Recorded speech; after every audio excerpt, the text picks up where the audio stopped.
que por naturaleza se va a sentir muy ajeno a nuestra realidad. El texto se va a sentir muy ajeno a nuestra realidad, más el punto principal del texto es un punto muy cercano a nuestra realidad. Hoy vamos a entrarle a todo el capítulo 7 de Hebreos. Todo el capítulo 7 de Hebreos. Es más, para anclarlo mejor, usando la palabra del versículo 19 del capítulo 6, voy a arrancarlo desde ese versículo. Capítulo 6, versículo 19. Después voy a ir a través de todo el 7, que si ustedes quisieran estudiarlo, y voy a hacer un énfasis en la lectura durante la semana, se darán cuenta que desde el versículo 1 hasta el versículo 10 se desempaca, es decir, la carnita que después se refuerza en la persona de Cristo y lo que se explica desde de él del 11 hasta el final del capítulo. Ya lo vamos a ver. Muy bien, entonces, nueva versión internacional es la versión que yo tengo enfrente mío. Después de estudiar siempre varias versiones, trato de escoger la cual nos vaya a facilitar más la lectura y el entendimiento de un pasaje como este. Y aquí llegué, nueva versión internacional. Bien.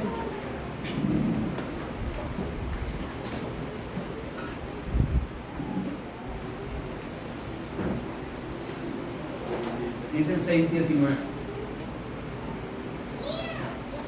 Tenemos como ancla del alma una esperanza segura y firme, y que penetra hasta detrás del velo, a donde Jesús entró por nosotros como precursor, hecho según el orden de Melquisedec, sumo sacerdote para siempre. Cambiamos al capítulo 7. Este Melquisedec, rey de Salem y sacerdote del Dios Altísimo, salió al encuentro de Abraham, que regresaba de derrotar a los reyes, y lo bendijo. Abraham, a su vez, le dio la 10ª parte de todo. El nombre Melquisedec significa, en primer lugar, rey de justicia y además rey de Salem, esto es, rey de paz. No tiene padre ni madre ni genealogía, no tiene comienzo ni fin, pero a semejanza del Hijo de Dios, permanece como sacerdote para siempre. Consideren la grandeza de ese hombre, a quien nada menos que el patriarca Abraham dio la 10ª parte del botín. Ahora bien, los descendientes de Leví, que reciben el sacerdocio, tienen por ley el mandato de cobrar los diezmos del pueblo, es decir, de sus hermanos, aunque estos también son descendientes de Abraham. En cambio, Melquisedec, que no era descendiente de Leví, recibió los diezmos de Abraham y bendijo al que tenía las promesas. Es indiscutible que la persona que bendice es superior a la que recibe la bendición. En el caso de los levitas, los diezmos los reciben hombres mortales. En el otro caso, los recibe Melquisedec, de quien se da testimonio de que vive. Hasta podría decirse que Leví, que ahora recibe los diezmos, los pagó por medio de Abraham, ya que Leví estaba presente en su antepasado Abraham cuando Melquisedec le salió al encuentro. Si hubiera sido posible alcanzar la perfección mediante el sacerdocio levítico, pues bajo este se les dio la ley al pueblo, ¿qué necesidad había de que más adelante surgiera otro sacerdote según el orden de Melquisedec y no según el de Aarón? Porque cuando cambia el sacerdocio, también tiene que cambiarse la ley. En efecto, Jesús, de quien se dicen estas cosas, era de otra tribu, de la cual nadie se ha dedicado al servicio del altar. Es evidente que nuestro Señor procedía de la tribu de Judá, respecto a la cual Nada dijo Moisés con respecto al sacerdocio. Y lo que hemos dicho resulta aún más evidente si, a semejanza de Melquisedec, surge otro sacerdote que ha llegado a serlo no conforme a un registro legal respecto al linaje humano, sino conforme al poder de una vida indestructible. Pues de él se da testimonio: tú eres sacerdote para siempre según el orden de Melquisedec, que aunque lo encontramos en el capítulos anteriores, viene del Salmo 110. Por una parte, la ley anterior queda anulada por ser inútil e ineficaz, ya que no perfeccionó nada. Y por la otra, se introduce una esperanza mejor, mediante la cual nos acercamos a Dios. 20. Y no fue sin juramento. Los otros sacerdotes llegaron a hacerlo sin juramento, mientras que éste llegó a hacerlo con el juramento de aquel que le dijo: el Señor ha jurado y no cambiará de parecer, tú eres sacerdote para siempre. Por tanto, Jesús ha llegado a ser el que garantiza un pacto superior. Ahora bien, como a aquellos sacerdotes la muerte les impedía seguir ejerciendo sus funciones, ha habido muchos de ellos, pero como Jesús permanece para siempre, su sacerdocio es imperecedero.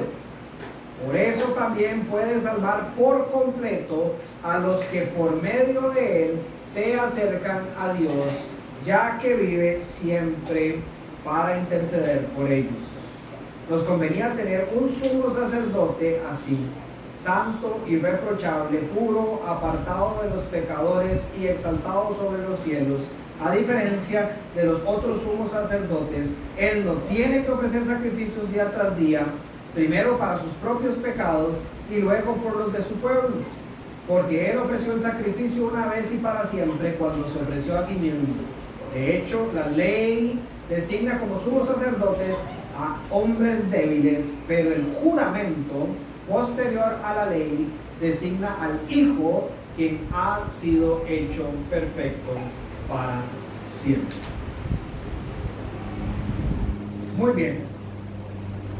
Nada más para tener un poquito de contexto para los que estuvieron o escucharon la semana pasada, la enseñanza de la semana pasada, sabrán que hemos dejado atrás esto que en Hebreos se encuentra como una advertencia que había arrancado en el capítulo 5, versículo 11, hasta el cierre del capítulo 6, donde el autor de Hebreos había hecho aquella pausa para llamar a su iglesia, que él detectaba que dentro de ella habían aquellos que las enseñanzas estaban entrando por un oído y salían por el otro, que todos debían revisarse, a ver si verdaderamente ya tenían los esenciales de la fe, y si ya los encontraban dentro de ellos, dejarlos atrás en el sentido de ponerlos como fundamento para después seguir construyendo el resto de la casa, entendiendo cosas más profundas que tienen que ver con el Dios revelado a los hombres, como por ejemplo Melquisedec. Para nosotros vamos a ver que el capítulo 7 o el capítulo 8 o el capítulo 9 contienen un montón de esos temas profundos que no son muy cercanos a nosotros, como por ejemplo el sistema sacrificial o la organización dentro del templo, pero que sí tienen mucha relevancia para nuestro día hoy.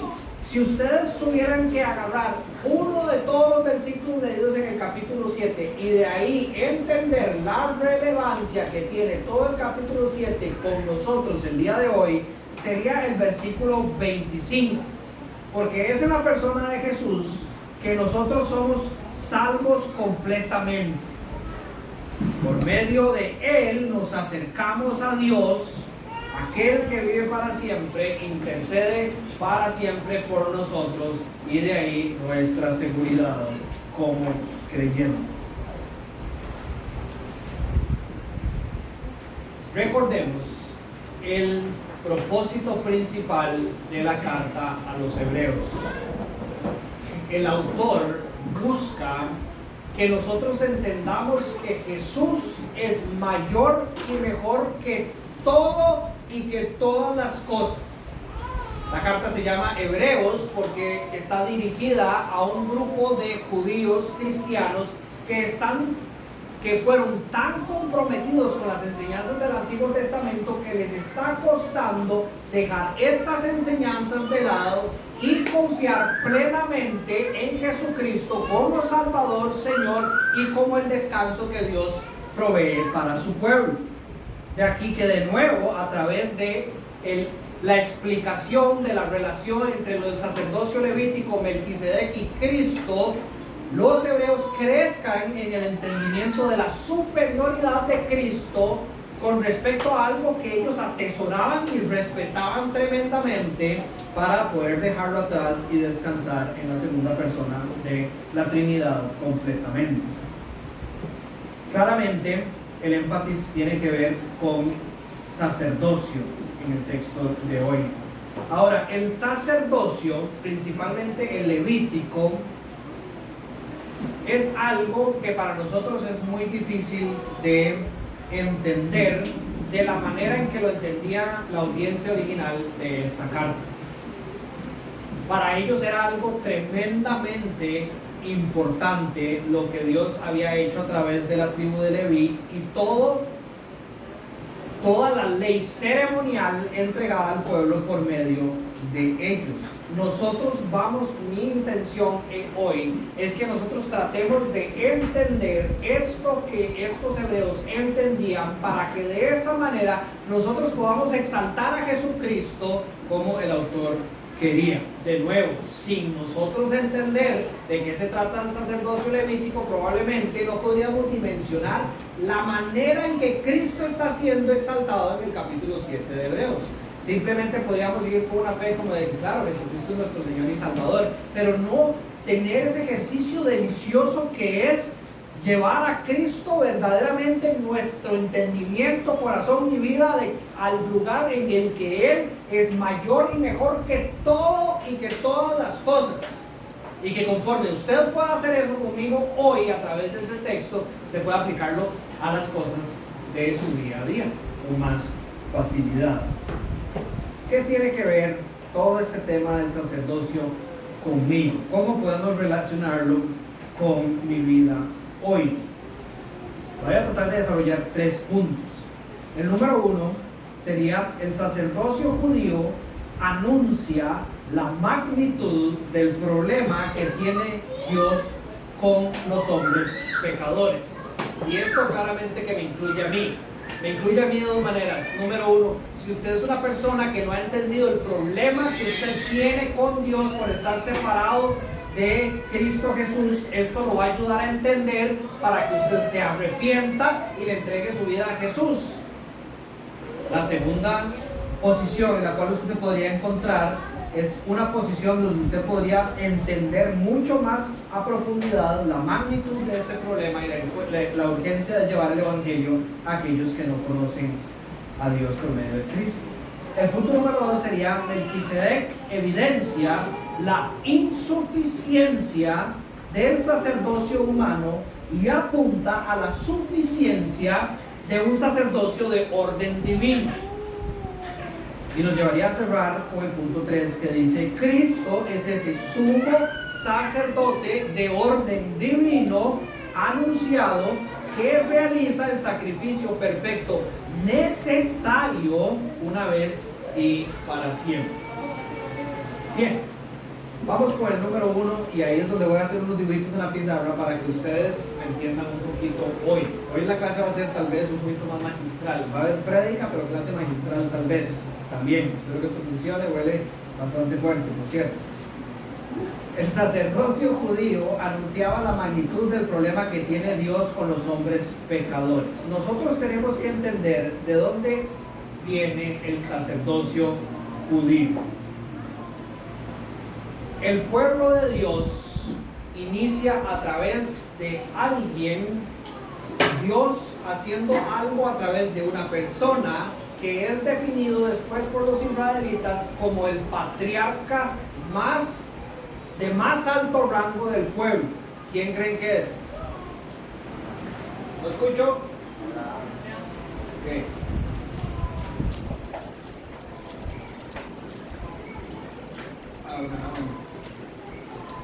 Abraham es el patriarca más importante del pueblo de Israel. Después hay dos patriarcas más, que son el hijo de Abraham, que es el hijo del cual se le dan todas las promesas que Dios le dio a Abraham para bendecir toda la humanidad. Que ¿quién es? Isaac, ¿verdad? Ahí ustedes siguen para abajo las letras.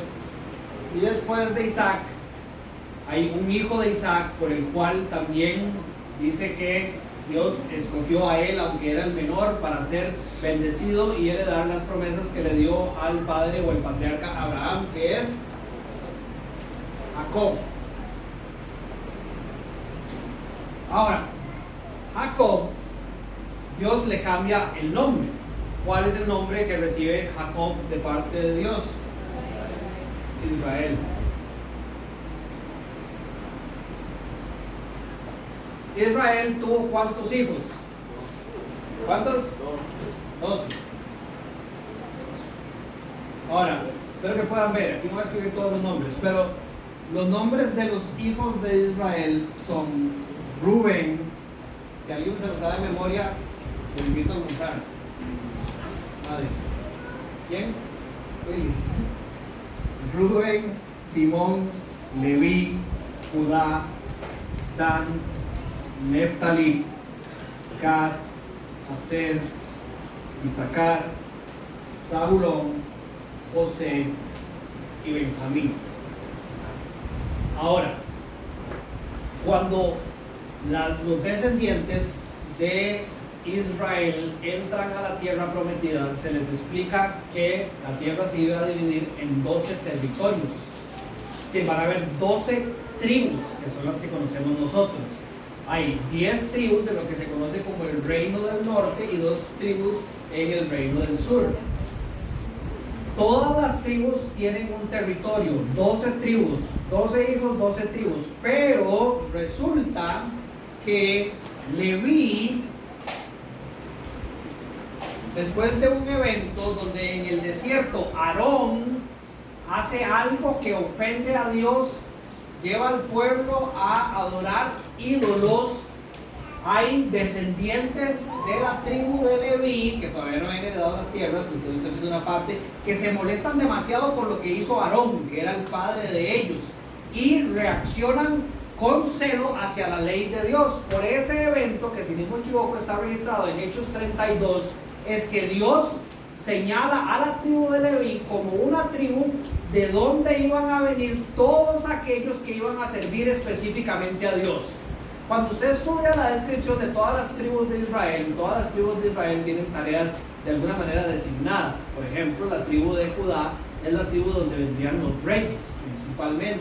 La tribu de Leví fue una tribu, y todo el pueblo de Israel lo entendía así, seleccionada entre todas las tribus para cuidar la manera en que se adoraba al Señor y recibir las instrucciones de cómo guiar a su pueblo en adoración por el resto del tiempo que Dios designó para que hicieran eso.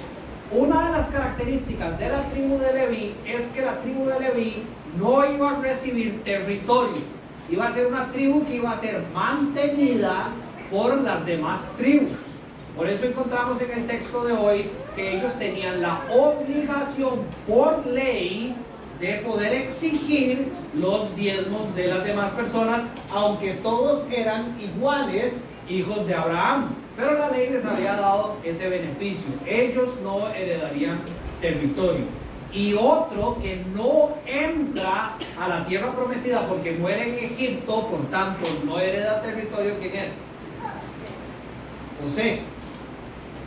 Entonces José tampoco hereda territorio. Entonces ahí tenemos un problema, porque ya tenemos 10, pero son 12 tribus. Resulta que para que fueran las 12 tribus, según el plan de Dios, 2 hijos de José heredarían territorio. Uno en vez de José y el otro, decir, en vez de Leví, que serían Efraín y serían Manasés. De ahí que nosotros entendemos cómo es que hay 12 tribus en Israel, y una de esas 12 tribus es la tribu de Leví, separada por Dios para ser los representantes de Dios ante el pueblo y representantes del pueblo ante Dios.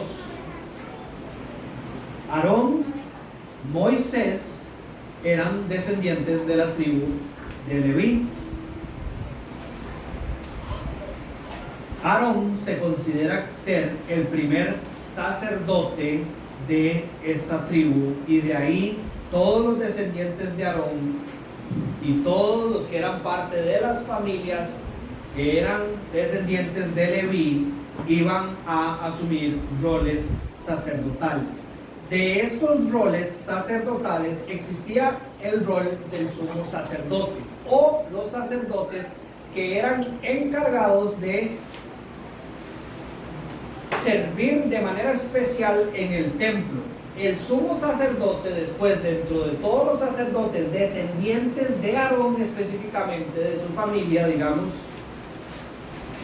eran seleccionados principalmente por su madurez, que tenía que ver con la edad. Pero para que ustedes sepan, una de las distinciones es que solo ellos se vestían de una manera especial, tenían en el pectoral una marca que los reconocían como el sumo sacerdote, y eran los encargados de interpretar lo que se conoce como los oráculos, que es Urim y Tumim, que al final de cuentas se convertían como en una especie de jueces ante el pueblo. Ellos podían escuchar la voz de Dios y lo que Dios decía ante muchas de las situaciones que estaba enfrentando el pueblo mientras era establecido como una nación.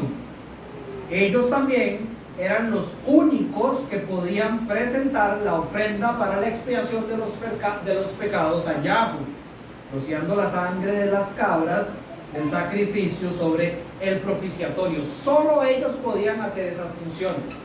Habían otras familias dentro de la tribu de Leví, que obviamente tenían hijos y iban saliendo así, ¿verdad?, que tenían otras obligaciones importantes sacerdotales también, pero nunca iguales a las del sumo sacerdote. Por ejemplo, los hijos de Coat, que servían entre los 30 y los 50 años, tenían a cargo el traslado del todo el mobiliario del templo, una vez que había sido cuidadosamente cubierto por los sacerdotes, que eran los únicos que podían tocar el mobiliario. Entonces los sacerdotes eran los únicos que podían, por ejemplo, tocar los utensilios para los sacrificios. Después de que ellos los cubrían, podían venir los de esta otra familia sacerdotal a colocarlos en los lugares específicos que deberían de ir dentro del templo. También estaban los hijos de Gersón, por ejemplo, que eran los que cuidaban las cubiertas, las cuerdas, las cortinas, bajo la supervisión de Itamar, que era uno de los hijos de Aarón. Sí, de nuevo, los hijos de Aarón eran las cabezas, pero había otras familias que hacían otras tareas también. Todo esto es parte de la descendencia de la tribu de Leví. Y lo que quiero que quede bastante claro, más que las tareas que hacían, era que todo el mundo lo entendía así. Eran sumamente importantes, porque las tareas que ellos hacían, según Dios, nadie más podía hacerlo. Bien, ahora, basta con leer el Pentateuco. ¿Alguien sabe lo que es el Pentateuco? Los primeros 5 libros de la ley. ¿Alguien sabe cuáles son los primeros 5 libros de la ley? Génesis, Éxodo, Levítico, Números y Deuteronomio. ¿Alguien sabe qué cree la tradición de la iglesia sobre quién escribió el Pentateuco? Moisés. Y por eso el texto de hoy dice que ni siquiera Moisés se refirió a que alguien fuera de la tribu de Judá y pudiera fungir roles sacerdotales. Pero bueno, basta con estudiar el Pentateuco para poder tener una dimensión. Cuando ustedes leen específicamente Levítico, ¿se acuerdan que yo les dije que la carta de los hebreos tenía mucha relación con el libro de Levítico? Si ustedes leen el libro de Levítico, se van a dar cuenta de la cantidad y de la precisión de las cosas que Dios exigía a través de la ley para poder limpiar el pueblo o para poder satisfacer lo que Dios pedía del pueblo y no derramar su ira por el pecado. Y fácilmente, después de estudiar la precisión, la regularidad y la exigencia de Dios, uno puede darse cuenta también de que era imposible para los seres humanos seguir con la precisión que Dios pedía las cosas de la ley. Iba a ser imposible que por medio de la ley el pueblo judío pudiera alcanzar eso que Dios estaba exigiendo una vez y para siempre. Ahora, Dios nos estaba vacilando, nos dio una ley que era imposible de cumplir. Yo creo que el error no es ese, la pregunta estaría mal planteada. Tanto los judíos, como se puede ver fácilmente en el tiempo de Cristo, como muchas personas han entendido, por ejemplo los que creen en la fe, en la salvación por las obras, entendieron que el propósito de la ley era para que nosotros pudiéramos cumplirla a la perfección y por esa manera alcanzar el favor de Dios, cuando no. El propósito principal de la ley, porque hay otros propósitos secundarios, pero el propósito principal de la ley es que nosotros conozcamos la santidad de la naturaleza de Dios y de la voluntad de Dios. La santidad en el sentido de la separación y de la perfección, tanto de quien Dios es como de su voluntad. Y además, por medio de ver la ley, por medio de conocer a Dios, hacer evidente para nosotros lo imposible, la desobediencia y el pecado que hay en nuestro corazón, para que como consecuencia de la relación de estas dos cosas, nosotros dijéramos: necesitamos de alguien más. No puede ser por medio de lo que nosotros hagamos. La perfección que Dios exige es inalcanzable. El ser perfecto de Dios demanda cosas que ningún ser humano puede seguir a la perfección, y eso está plenamente desarrollado en el Antiguo Testamento. Y de ahí que cuando se anuncia el Mesías, el pueblo de Dios, que tenía su entendimiento en el lugar correcto, porque había un lado del pueblo de Dios que no entendía estas cosas, desearan la venida de aquel por el cual la ira de Dios iba a ser aplacada, por el cual ellos podían restaurar la comunión con Dios y disfrutar a su Dios por siempre. Romanos capítulo 3, en el versículo 20, dice: por tanto, nadie será justificado en presencia de Dios por hacer las obras que exige la ley. Más bien, mediante la ley cobramos conciencia del pecado. Entonces, de nuevo, la ley nos muestra la santidad de Dios y su voluntad, al mismo tiempo trae luz en lo pecaminoso y desobedientes que somos nosotros, y por ende hace evidente el gran problema en el que estamos, pecadores ante Dios, que aborrece el pecado y que aborrece a los pecadores, y por ende la necesidad de la gracia de Dios para ser salvo por medio de otra persona. En síntesis, escribí esto: la cantidad innumerable de actos sacrificiales y de purificación requeridos por Dios, revelado en su ley, viene a ser, por medio del oficio sacerdotal, una clara revelación de lo importante que es para él su santidad. Basta de nuevo con escuchar o leer la precisión en cada acto de sacrificio requerida por Dios para imaginarse lo majestuosa que es su santidad y a la precisión que hay que llegar para poder alcanzar este requerimiento de un Dios santo. Y al mismo tiempo, la repetición diaria de muchos de los actos y anual de los más importantes apunta, recalca, deja claro la insuficiencia de estos actos ante un Dios perfectamente santo que demanda el cumplimiento perfecto de su santa voluntad. La repetición periódica, el llamado constante de Dios a realizar actos sacrificiales para que las personas pudieran vivir limpios ante Él, a un punto en que cuando yo leo el libro de Levítico, una de las preguntas que surge en mi mente, no muy profunda y no con mucho sentido, es: ¿a dónde va toda la sangre? ¿A dónde va toda la sangre y todos los pedazos de animales diarios? Porque es tanta la cantidad, y yo no creo que haya un sistema de recoger basuras y de orgánicos como aquí en mi sala, ¿verdad? Que más o menos funciona. Eran camiones. Yo no sé cómo hacían para desechar esa cantidad de sangre y de restos de animales, por la cantidad de sacrificios que había que hacer, porque cada 25 segundos una persona cometía un error y necesitaba ir a hacer un sacrificio otra vez, aparte de los sacrificios anuales que Dios exigía para la limpieza de los pecados de su pueblo. Entonces, de nuevo, toda esta repetición hace evidente la insuficiencia del ser humano de poder cumplir esto y estar en un estado permanente de aprobación ante Dios. Sin lugar a dudas, si ustedes están siguiendo lo que les estoy diciendo, el sacerdocio judío anunciaba la magnitud del problema que tienen los hombres que viven separados de Dios. Ahora, y de aquí empezamos la relación con Melquisedec. Melquisedec evidencia la insuficiencia de este sacerdocio humano y apunta a la necesidad y suficiencia de un representante del linaje del sacerdocio divino. Para poder evidenciar la insuficiencia del sacerdocio humano y apuntar a la necesidad y suficiencia de un sacerdocio de orden divino de manera ordenada, vamos a comparar al sacerdote Melquisedec con los sacerdotes de Israel. Pero primero quiero abrir un paréntesis para hablar de dos de las posturas que yo considero sanas dentro del cristianismo sobre lo que se ha entendido que podría ser este que se conoce como el sacerdocio Melquisedec.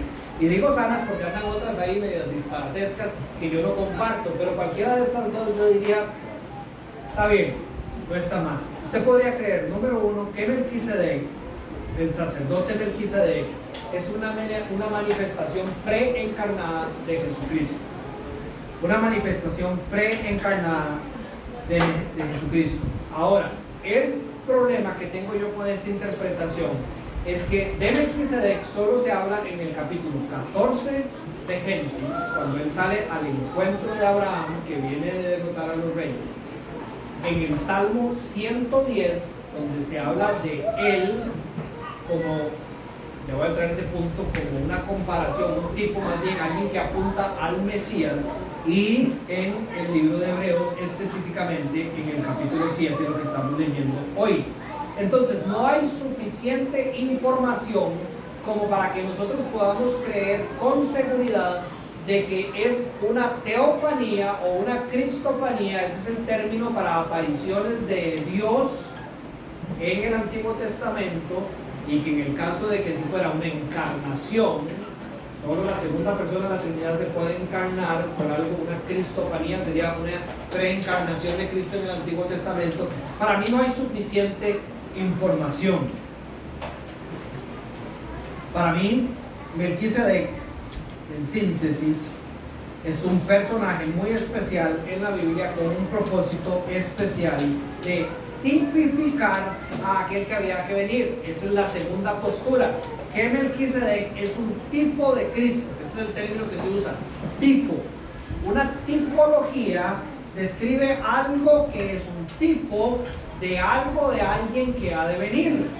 Ejemplos del Antiguo Testamento de tipologías. En el desierto, cuando los israelitas por su desobediencia están siendo picados por la serpiente, ¿verdad?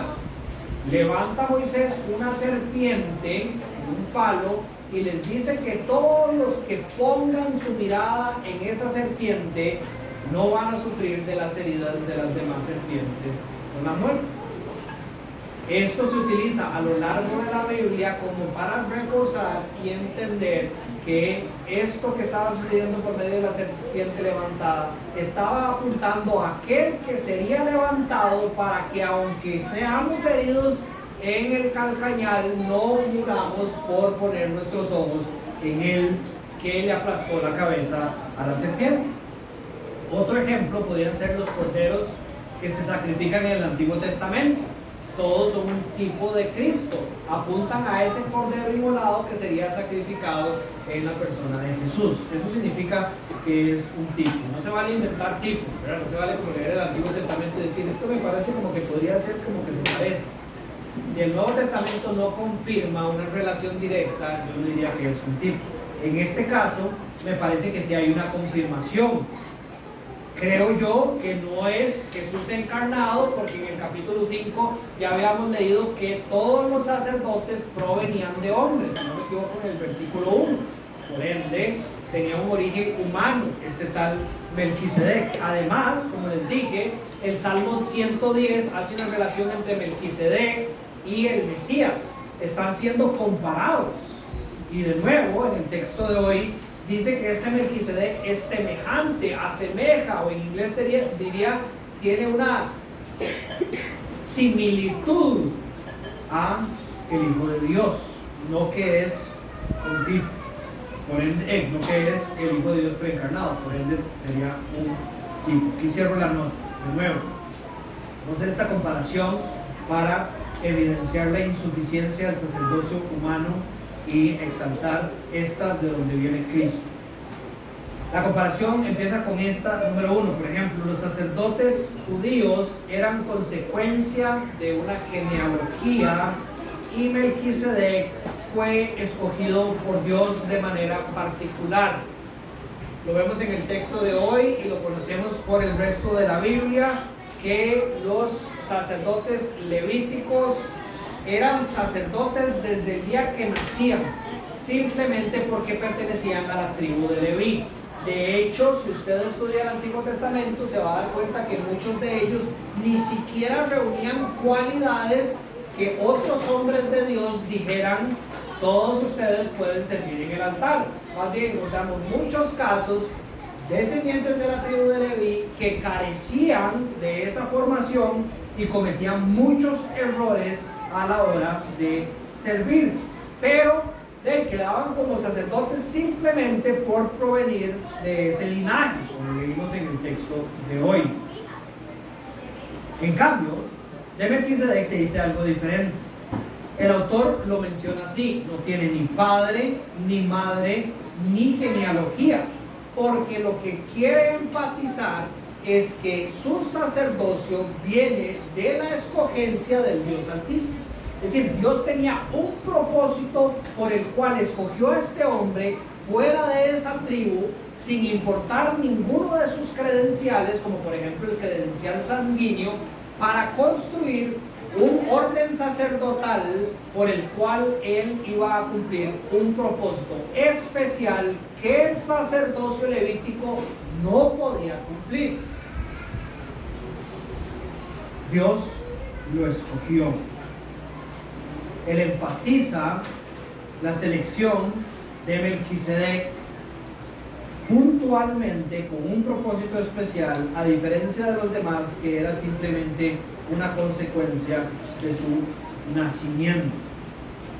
Ahora, esto no solo apunta a la majestuosidad de ser escogido por Dios para un oficio sacerdotal, como en el caso de Jesucristo, sino que apunta, más bien apunta, sí, a esto que él haría después por medio de su Hijo. Dios crea este orden sacerdotal, no de la descendencia de Leví, por medio de su elección única, de la cual vendría su Hijo a cumplir su rol sacerdotal en el futuro. Punto número 2 de comparación: los levitas estaban sujetos al rey de Israel, pero Melquisedec también era rey. La descripción de Melquisedec dice que él era el rey de Salem, que muchos entienden que es un nombre antiguo para Jerusalén, pero más importante es que significaba rey de paz, rey de justicia. De nuevo, esta descripción se le da a Jesucristo y a su reinado en muchas partes del Antiguo y del Nuevo Testamento. Por ende, hay una relación por la cual las personas podrían creer que es una reencarnación, una preencarnación de la segunda persona de la Trinidad. Pero de nuevo, yo más bien creo que era un tipo, apuntaba a este que sería hasta mejor, porque no solo sería sacerdote, sino rey de la tribu de Judá y profeta, según lo que Dios le mandó a decir como hijo. Todos estos hebreos que estaban escuchando sobre Melquisedec entendían claramente las implicaciones que esto tenía. Nunca en Israel había existido un sacerdote que hiciera de rey, ni un rey que hiciera de sacerdote. El rey Melquisedec, por cierto, o el sacerdote Melquisedec, el nombre en sí tenía un significado que era impactante para los judíos. significaba rey de justicia, como lo dice solo por sus iniciales MLK, ZDK. Ellos entendían que era un rey y sacerdote al mismo tiempo. Un ejemplo de un rey que fungió de sacerdote, yo lo estaba hablando con Carlillos, por cierto, es el rey Usías, que lo encontramos en Segunda de Crónicas, que ofrece un sacrificio, hace de sacerdote y por eso queda cubierto de lepra y es castigado por Dios.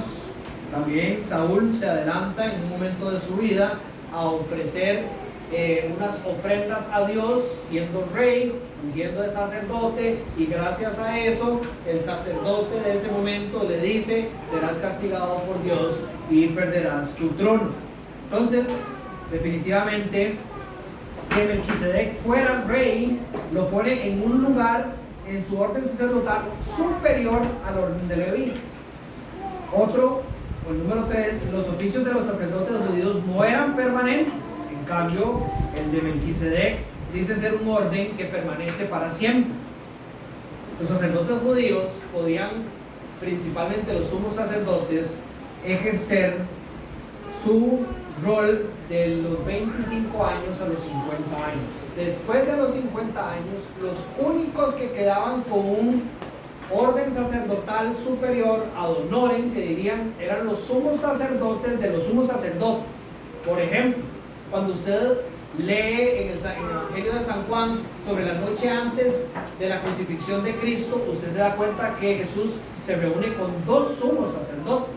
No era que habían dos sumos sacerdotes en el poder, sino que había uno que era un sumo sacerdote, que era el que estaba en el poder, y el otro simplemente permanecía con el título de sumo sacerdote, aunque ya no lo era. A los 50 años ellos tenían que dejar la silla sacerdotal. El orden sacerdotal levítico era tan inútil para la salvación que después del año 70 en Israel, cuando el templo es destruido, todo el orden sacerdotal desaparece, porque ya no se pueden hacer sacrificios ni temas ceremoniales, ni siquiera para los judíos. Obviamente ya los cristianos no creían en eso, pero ni siquiera los judíos pueden decir que los sacerdotes siguen intercediendo por ellos ante Dios, porque ya no hay templo para hacer los sacrificios que Dios requería. Así de insuficiente se vuelve este oficio levítico. En cambio, el de Melquisedec es un orden sacerdotal, no Melquisedec en sí. El orden sacerdotal de Melquisedec permanece para siempre. No significa que él es inmortal, que no tenga padre, ni sucesor, ni madre, ni genealogía. De nuevo busca exaltar lo poco importante que era eso ante lo muy importante que era la selección de Dios para ordenarlo como sacerdote, del cual vendría después su hijo. Punto número 4, los oficios sacerdotales de los levitas eran solo para la nación de Israel. El oficio de Melquisedec trasciende las fronteras y por ende nos ilustra algo de nuevo que Cristo iría a hacer. De nuevo, el orden sacerdotal levítico empieza con las tribus y fue diseñado para establecer el pueblo de Dios y regir sobre el pueblo de Dios. El sacerdote Melquisedec aparece aquí. Aquí aparece Melquisedec. Aquí aparece Melquisedec y es descrito como un sacerdote, no de la tribu de Leví, sino como un sacerdote del Dios Altísimo. Antes de que existiera toda la ley ceremonial dada al pueblo, ya Melquisedec era sacerdote y era sacerdote del Dios Altísimo. Servía afuera de lo que después quedaría establecido como el pueblo de Israel o el pueblo de Dios. Por ende, apunta a aquel que vendría en el mismo orden sacerdotal, que no sería un sacerdote para los judíos, sino que sería un sacerdote para todas las naciones, en la persona de Cristo Jesús. Otro punto es que el sacerdote bendice al más grande de los patriarcas. El autor de Hebreos de nuevo es enfático en referirse a Abraham como el patriarca Abraham, de nuevo por la importancia que tiene ese título ante la audiencia y que nosotros deberíamos de entender para saber para poder dimensionar la majestuosidad de Melquisedec frente a Abraham. Recordemos que Abraham es el que recibe las promesas de Dios en el capítulo 12. Dios lo bendice, dicen, y recibe las promesas por las cuales él entiende, y todos los israelitas entienden, que en el cumplimiento de las promesas dadas a Abraham, la bendición para todo el pueblo. Y aún así, 2 capítulos después, aquel que había sido bendecido por Dios recibe bendición de este que es Melquisedec. Es decir, Melquisedec no está a la altura de Dios, pero sin duda está encima de Abraham, porque el mayor es siempre el que bendice al menor. Esto lo entendían claramente todos los hebreos. Lo podemos ver en la progenitura de todos los hijos y cómo el patriarca o el padre bendice al hijo que es menor que él, y de ahí el mayor después es superior que el menor. Escuchar este tipo de cosas para estos hebreos, como quien dice, les creaba chispas, porque ellos no podían entender hasta ahora probablemente la grandeza del orden de Melquisedec y por ende la grandeza del sacerdocio de Jesucristo sobre sus vidas. Recordemos el énfasis del autor, este que viene siendo presentado como el sumo sacerdote. Jesús es más alto que todos los sacerdotes en los que ellos siempre han confiado, porque es un sacerdote que proviene del orden de Melquisedec. 6. El Melquisedec es un sacerdote que recibe los diezmos del patriarca. Esto es súper interesante, porque cuando usted lee también con detalle y ojalá en diferentes versiones, se da cuenta de que la tradición levítica era que las personas de las diferentes tribus iban al templo y ahí daban sus ofrendas, y por ley los sacerdotes podían exigir las ofrendas. En este caso, el sacerdote no espera a que vengan, sino que el sacerdote va al encuentro. Hay un sacerdote que hace exactamente lo mismo, Jesús. Jesús no espera a que nosotros podamos llegar donde Él, Él sabe que nosotros no vamos a lograrlo. Él viene a donde nosotros. Y no solo eso, sino que Abraham siente en su corazón, según la descripción del texto de hoy, él siente en su corazón la obligación de darle el 10% del botín. Y no estamos hablando de un huerto que andaba en la bolsa. Venía a derrotar un montón de reyes, era muy rico y traía todo ese botín, y cuando se encuentra con este Melquisedec hay una convicción en su corazón de que a este yo le doy y de este recibo la bendición. De nuevo, si entendemos a Melquisedec como un tipo de Cristo, la enseñanza para nosotros es que podamos entender que en Jesús está la bendición, y de ahí que nosotros creamos y nos rindamos por la convicción que Dios pone en nuestro corazón de que Él es nuestro sumo sacerdote para siempre, que intercede por nosotros. El servicio sacerdotal judío fue creado para señalar a la obra de alguien más. Esa es la razón por el cual Dios en un inicio selecciona la tribu de Leví. Fue creado para señalar a la obra de alguien más. Melquisedec nos anuncia con precisión ese linaje sacerdotal especial que en la persona de Jesús realizaría las tareas requeridas por los sacerdotes, pero de manera perfecta para el perdón de los pecados de parte de Dios. Y con esto cerramos. Cristo es el sumo sacerdote divino anunciado que realiza el sacrificio perfecto una vez y para siempre. Ustedes, dice el autor de Hebreo, que todavía confían en sus rituales ceremoniales, consideren la grandeza de este hombre, Melquisedec, mayor que Abraham. Bendice a Abraham y recibe los diezmos de Abraham.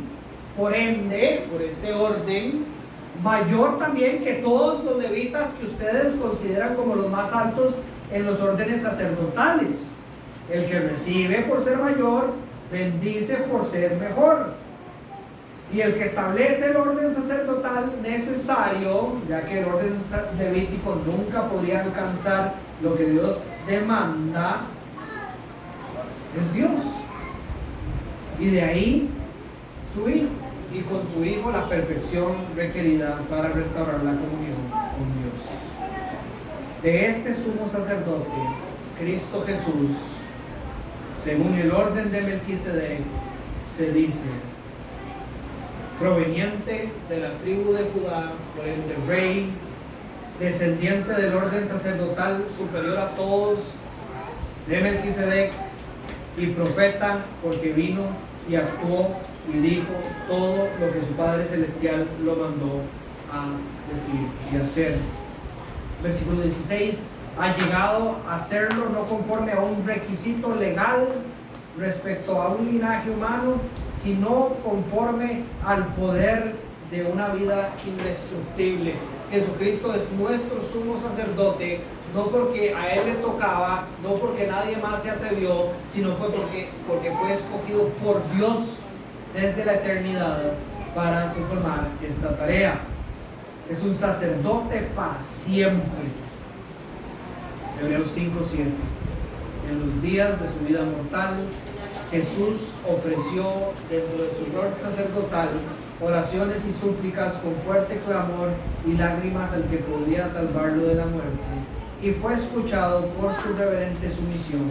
Aunque era hijo, mediante el sufrimiento aprendió a obedecer, y consumada su perfección, todo esto dentro de su rol sacerdotal, llegó a ser el autor de la salvación eterna para todos los que le obedecen, y Dios lo nombró sumo sacerdote para siempre, según el orden de Melquisedec.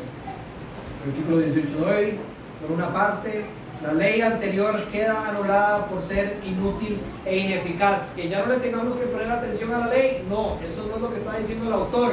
Pero por esta parte, en términos ceremoniales para la salvación, queda anulada, ya que no perfeccionó nada. La intención no era declararnos perfectos ante Dios por medio de lo que pudiéramos hacer, sino que por otra parte, por medio de este sumo sacerdote de otro orden, el orden de Melquisedec, se introduce una esperanza mejor, por la cual nosotros ahora podemos acercarnos a Dios. Y me encanta la manera en que está escrito, porque no dice por la cual nosotros quedamos cerca de Dios, sino que nosotros podemos acercarnos. Y de hecho, cuando usted estudia esa palabra en el lenguaje original, dice que es un verbo activo siempre, constante. Es decir, aquellos que entienden esta verdad no solo ya están cerca de Dios, sino que continúan acercándose a Dios por medio de lo que hace este sumo sacerdote. Los beneficios de su obra son para aquellos que constantemente buscan acercarse a Dios por medio de Jesucristo, el sumo sacerdote del orden de Melquisedec. Yo me pregunto, y de aquí todo este propósito de exaltar a Jesucristo como mayor y mejor, si usted en algún momento de la historia ha escuchado una descripción semejante de algún hombre como la que se da de Cristo Jesús a partir del versículo 23. Y ahorita se las voy a leer. De aquí que nosotros podamos entender que si había algo glorioso en el orden sacerdotal levítico, eso queda siendo nada comparado al sacerdote que es Jesucristo, y que por medio de la descripción que encontramos del 23 en adelante, traerla a nuestros días y decir, verdaderamente no existe nada, ni nadie, ni el Papa, ni el Vaticano, ni ningún pastor evangélico, ni nadie que pueda suplantar lo que Jesucristo hace como sacerdote sobre nuestras vidas. En ningún otro nosotros podríamos encontrar descanso absoluto más que en el sacerdocio de Jesús. Y de ahí que nuestras oraciones se levanten constantemente en el nombre de Cristo, que intercede para siempre por nosotros de manera perfecta. Versículo 23. Ahora bien, como aquellos sacerdotes la muerte les impedía seguir ejerciendo sus funciones, han habido muchos de ellos. Pero como Jesús permanece para siempre, y le voy a hacer este énfasis cuando leo, para que usted atesore estas verdades sobre su Señor y Salvador. Permanece para siempre, su sacerdocio es imperecedero.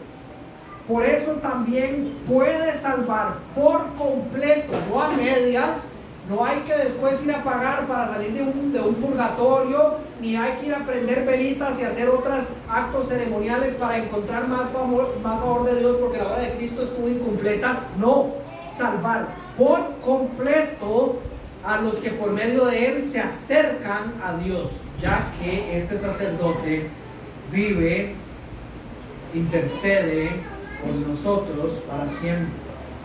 Y vea qué bonito lo que dice el versículo 26. Nos convenía. Se lo está diciendo a los hebreos.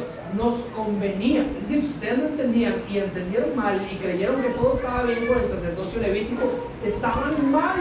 Y ahora pueden abrir sus ojos y ver lo conveniente que era tener un sumo sacerdote así. Y vean la descripción. Yo pienso en Mahoma, en el Dalai Lama, ¿verdad? En Buda, en todos esos que a la gente les encanta exaltar. Vean la descripción de este sumo sacerdote: santo, irreprochable, puro, apartado de los pecadores y exaltado sobre los cielos. A diferencia de cualquier otro hombre, podríamos decir hoy, o a diferencia de otros sumos sacerdotes, Él no tiene que ofrecer sacrificios día tras día, primero por los suyos, por sus errores, por sus pecados, y luego por el de los pueblos, porque Él ofreció el sacrificio una sola vez y para siempre cuando se ofreció a sí mismo. El sacerdote perfecto ofreció el sacrificio perfecto para que todo hubiera sido consumado, para que toda la obra hubiera quedado completa. De hecho, versículo 28, la ley designa como sumos sacerdotes a hombres débiles, pero el juramento, esto que Dios juró por medio de sus promesas a su pueblo, posterior a la ley, designa al Hijo, quien ha sido hecho perfecto para sí. Y yo espero que después de que usted haya entendido esto, que era sumamente importante para que por medio de la enseñanza de Hebreos pudieran devolverse a Melquisedec, entendamos que encima de todo esto hay alguien que este estaba apuntando, que es nuestro sumo sacerdote, que es Jesús.